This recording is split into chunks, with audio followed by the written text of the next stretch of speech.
بسم اللہ الرحمن الرحیم۔ السلام علیکم ورحمۃ اللہ وبرکاتہ۔ دوستو، یہ بات تو ہم سبھی لوگ جانتے ہیں کہ ہمارا اس دنیا میں آنا بالکل ایک مسافر کی طرح ہے۔ جیسے ایک مسافر اس دنیا میں ٹھہرنے کے بعد اپنی اصل منزل کی طرف چل پڑتا ہے، بالکل اسی طرح سے ہم اس دنیا میں موجود ہیں، اور اپنی عمر پوری کرنے کے بعد ہمیں آخر میں اپنی آخرت کی طرف، یعنی اپنے گھر جانا ہے، یعنی اپنی اصل منزل کی طرف جانا ہے۔ اور ہمارے مرنے کے بعد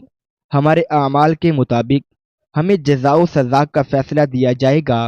اگر ہم نے اچھے اعمال کیے ہوں گے، اللہ تعالیٰ کی فرما برداری کی ہوگی، تو ہمارے لیے جنت ہوگی، اور اگر ساری زندگی اللہ تعالیٰ کے احکامات کے خلاف ورزی میں گزار دی ہوگی یا کفر کیا ہوگا، تو ہمارے لیے جہنم ہوگی۔ لیکن آسمان کی طرف یا جنت اور جہنم کی طرف یہ سفر کیسا ہوگا؟ اور سب سے بڑی بات کہ کیا اپنے ایسے پیارے لوگوں سے جن سے ہم مل چکے ہیں، جو دنیا میں ہمارے ساتھ تھے، مثلا ہمارے ماں باپ، بہن بھائی، یا کوئی بھی اور رشتہ دار جو اب اس دنیا سے جا چکے ہیں، کیا کبھی ہم مرنے کے بعد ان سے کبھی مل پائیں گے؟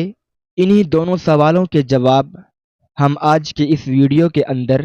اسلامی روایات کی روشنی میں جاننے کی کوشش کریں گے۔ اسلامی روایات سے ہمیں یہ پتہ چلتا ہے کہ جب کسی کافر کی موت آتی ہے تو ڈراؤنی شکل والے دو فرشتے اس کے سامنے آتے ہیں۔ ایک بہت ہی ڈراؤنی شکل میں آ کر اس کی روح قبض کرتا ہے، اور بہت ہی دردناک انداز میں۔ لیکن اس کے برعکس جب کسی نیک انسان کی موت آتی ہے یا اس کی روح کو نکالا جاتا ہے، تو اس کے لیے آسمان سے دو نورانی فرشتے، جو اتنے زیادہ نورانی ہوتے ہیں کہ جیسے سورج کی روشنی بھی ان کے سامنے مانند پڑ جائے، وہ اس انسان کے سامنے آتے ہیں۔ ان کے ساتھ ملک الموت ایک بہت ہی زیادہ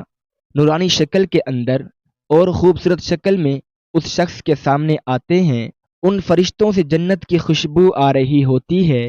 اور وہ آ کر اس نیک روح سے کہتے ہیں کہ اللہ کے حکم سے باہر آ جاؤ، اس انعام کو حاصل کرنے کے لیے جو تم اپنے رب سے حاصل کرنے والی ہو۔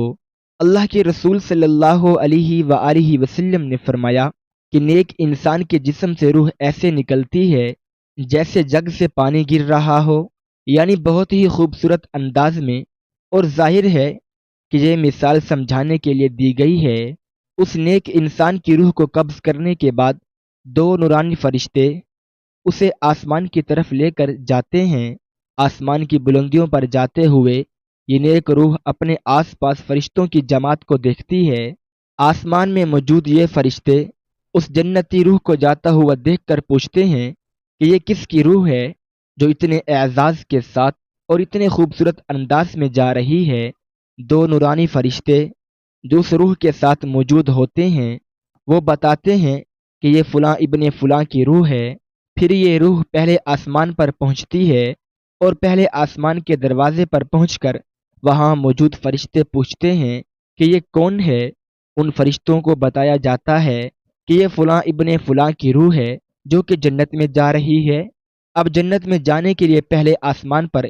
یہ دروازہ آسمان کے پہلے دروازے پر موجود ہے۔ واللہ اعلم کہ اس دروازے سے کیا مراد ہے۔ اگر ہم سائنس کے نظریے سے دیکھیں تو یہ کوئی بلیک ہول بھی ہو سکتے ہیں، جس کے بارے میں سائنس کہتی ہے کہ یہ ایک کائنات سے دوسری کائنات تک جانے کا راستہ ہے، یا پھر پراپرلی کوئی دروازہ ہو سکتا ہے۔ واللہ اعلم اس کی حقیقت کیا ہے۔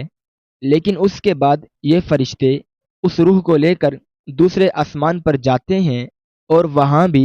یہی پروسیس رپیٹ ہوتا ہے۔ دوسرے آسمان کے دروازے پر موجود فرشتوں کو بھی بتایا جاتا ہے کہ یہ فلاں کی روح ہے اور جنت میں جا رہی ہے۔ اس کے بعد ہوتے ہوتے وہ روح 7 آسمانوں پر جاتی ہے، اور اس کے بعد پھر جنت میں۔ لیکن اللہ کے رسول صلی اللہ علیہ وآلہ وسلم نے فرمایا کہ اس عمل سے پہلے، یعنی کہ جنتی روح کو جنت میں جانے سے پہلے، اللہ پاک ایک بار پھر سے اس روح کو حکم دیتا ہے کہ اپنے مادی جسم میں داخل ہو جاؤ۔ جب سارے کے سارے رشتہ دار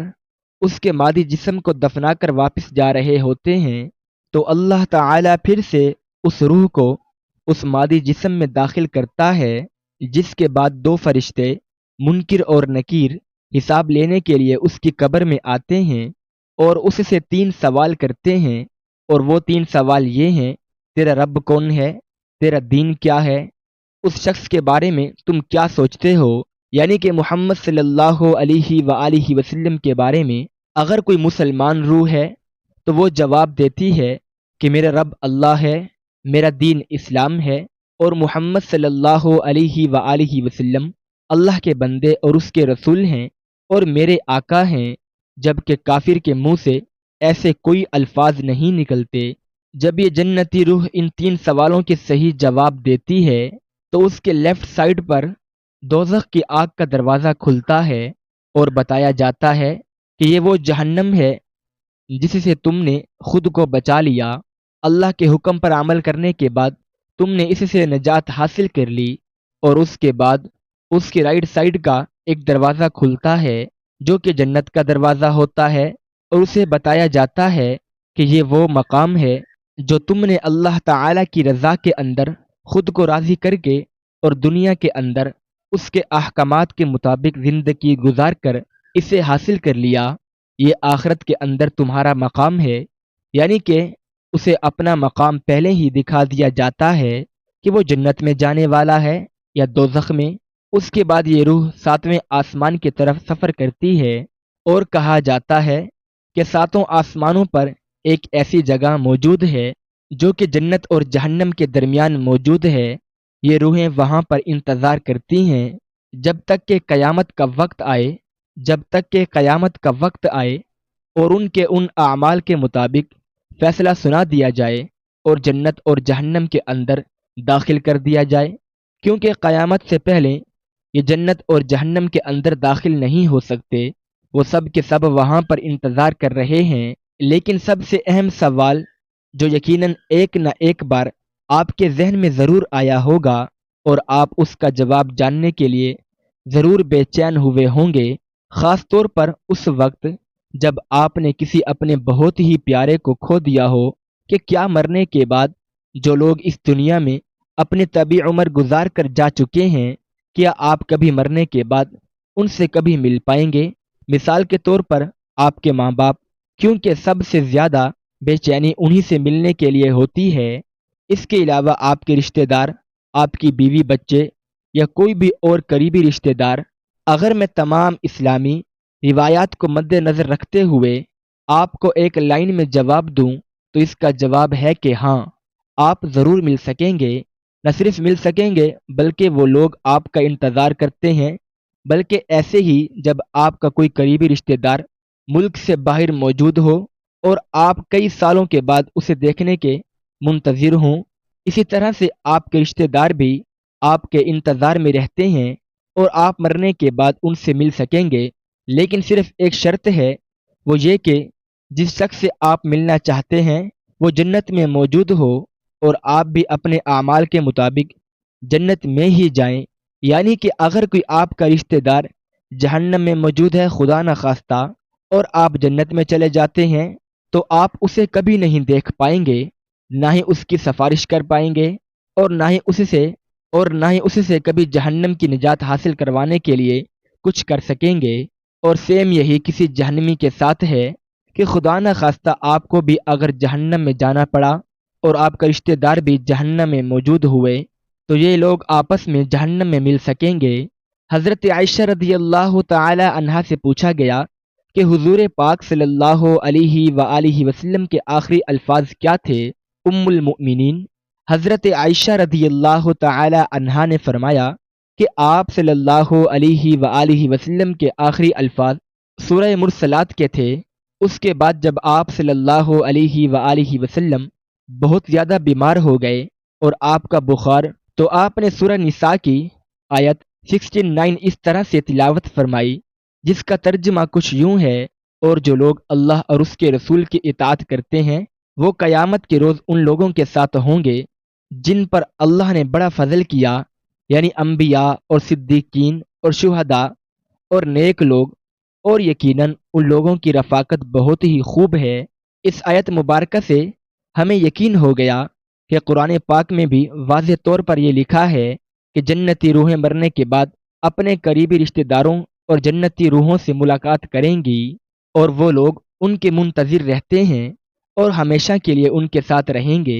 یہ لوگ ایک دوسرے کو پہچانیں گے اور ایک دوسرے کے ساتھ رہیں گے۔ جب حضور پاک صلی اللہ علیہ وآلہ وسلم اس دنیا سے رخصت ہونے لگے تو آپ صلی اللہ علیہ وآلہ وسلم کو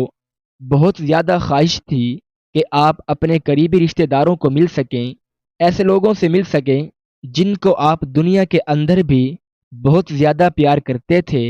آپ اندازہ لگا سکتے ہیں کہ حضور اکرم صلی اللہ علیہ وآلہ وسلم اپنی ماں سے اور اپنے والد سے کتنا پیار کرتے تھے اور وہ ان سے ملنے کے لیے کتنا بے چین ہوں گے۔ اس کے علاوہ آپ کے چچا حضرت حمزہ جو جنگ احد میں شہید ہو گئے تھے، آپ ان سے کس قدر پیار کرتے تھے اور ان سے ملنے کے لیے آپ کس قدر بے چین ہوں گے۔ آپ صلی اللہ علیہ وآلہ وسلم نے حضرت فاطمہ رضی اللہ تعالی عنہا سے فرمایا تھا کہ میری موت کے بعد جو سب سے پہلے نیک روح مجھ سے ملے گی وہ فاطمہ تم ہوگی، اور بالکل ایسے ہی ہوا، کیونکہ حضور پاک صلی اللہ علیہ وآلہ وسلم کی وفات کے 4 یا 6 مہینے بعد ہی حضرت فاطمہ رضی اللہ تعالی عنہا کا انتقال ہو گیا، اور انہوں نے اپنے والد سے ملاقات کی۔ جب حضرت بلال حبشی رضی اللہ تعالی عنہ کی موت کا وقت قریب آیا تو ان کی بیوی نے ان کے کمرے کے اندر آ کر فرمایا کہ ہائے آج کتنا دکھ کا دن ہے، لیکن حضرت بلال رضی اللہ تعالی عنہ نے یہ سنا تو فرمایا کہ میرے لیے تو یہ بہت ہی خوشی کا دن ہے، کیونکہ میں اپنے آقا حضرت محمد مصطفیٰ صلی اللہ علیہ وآلہ وسلم اور ان کے ساتھیوں سے ملاقات کرنے والا ہوں۔ حضرت عثمان غنی رضی اللہ تعالی عنہ کو ان کی وفات سے پہلے ان کے گھر کا محاصرہ کر کے انہیں قید کر دیا گیا، ان پر کھانا پینا بند کر دیا گیا۔ آپ روزے کی حالت میں تھے۔ اسی رات کو آپ کو خواب کے اندر حضور پاک صلی اللہ علیہ وآلہ وسلم کی زیارت نصیب ہوئی۔ انہوں نے حضرت عثمان غنی رضی اللہ تعالی عنہ سے فرمایا، اے عثمان، ان لوگوں نے تمہیں کھانے اور پینے سے باز رکھا ہوا ہے کہ کیا تم پر کھانا پینا بند کر دیا ہے؟ حضرت عثمان غنی رضی اللہ تعالی عنہ نے فرمایا کہ جی میرے آقا۔ اللہ کے رسول صلی اللہ علیہ وآلہ وسلم نے فرمایا کہ اے عثمان، فکر مت کرو، کیونکہ یہ روزہ تم ہمارے ساتھ افطاری کرو گے، جس سے یہ ظاہر ہوا کہ نیک روحیں آپ کے بارے میں سب کچھ جانتی ہیں، اور نہ صرف جانتی ہیں بلکہ آپ کے انتظار میں رہتی ہیں، اور مرنے کے بعد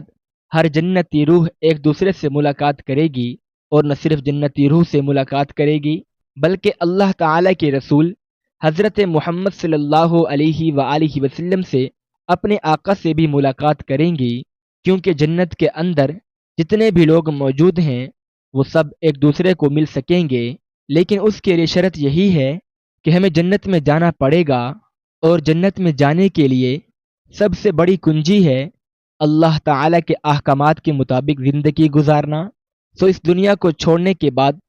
اور آخرت کے اندر اپنا منفرد مقام اور جنت حاصل کرنے کے لیے، اپنے پیاروں سے ملنے کے لیے ہمیں اس دنیا کے امتحان کے اندر کامیاب ہونا ضروری ہے، جس کے لیے ہمیں ہر لمحہ کوشش کرنی پڑے گی۔ اللہ تعالی سے دعا ہے کہ اللہ تعالی ہمیں زیادہ سے زیادہ نیک اعمال کرنے کی توفیق عطا فرمائے۔ اللہ پاک ہمیں دین کی مکمل سمجھ نصیب عطا فرمائے۔ اللہ پاک ہمیں بہتر عمل کرنے کی توفیق عطا فرمائے۔ اللہ پاک میری اور آپ کی بخشش فرمائے، آمین یا رب العالمین۔ ناظرین، کمنٹ باکس میں اللہ تعالی کے 99 ناموں میں سے ایک نام ضرور ٹائپ کریں۔ شکریہ، اللہ حافظ، السلام علیکم ورحمۃ اللہ وبرکاتہ۔